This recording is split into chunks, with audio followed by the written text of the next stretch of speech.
Tiga sebab kenapa saya sukakan dengan spek mata Shimano ni. Pertama sekali, spek mata ni fotokromik. Kalau saya pakai dekat tempat yang redup macam dalam kereta ni, nampak tak lens dia taklah terlalu gelap. Jadi pemandangan pun nampak sejuk aja. Tak gelap tapi tak terlalu terik sehingga sakitkan mata. Tapi bila saya pakai spek mata ni dekat tempat panas terik, lens dia akan bertukar menjadi lebih gelap yang akan protect mata daripada sinar UV.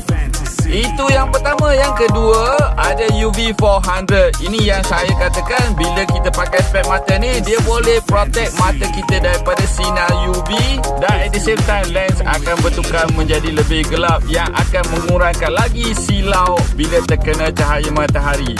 Yang ketiga, spek mata ini polarized. Maksudnya bila kita pakai spek mata ni, pemandangan menjadi lebih jelas. Sebagai contoh, kalau anda hendak memancing, ikan yang ada di dalam air itu lebih jelas kelihatan walaupun matahari akan membalikkan cahaya di atas permukaan air.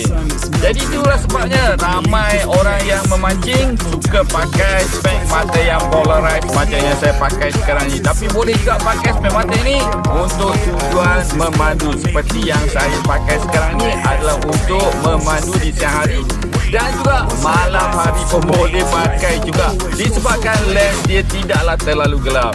Harga sangat-sangat mampu milik. Brand Shimano kot. Boleh tekan beg kuning dan dapatkan sekarang.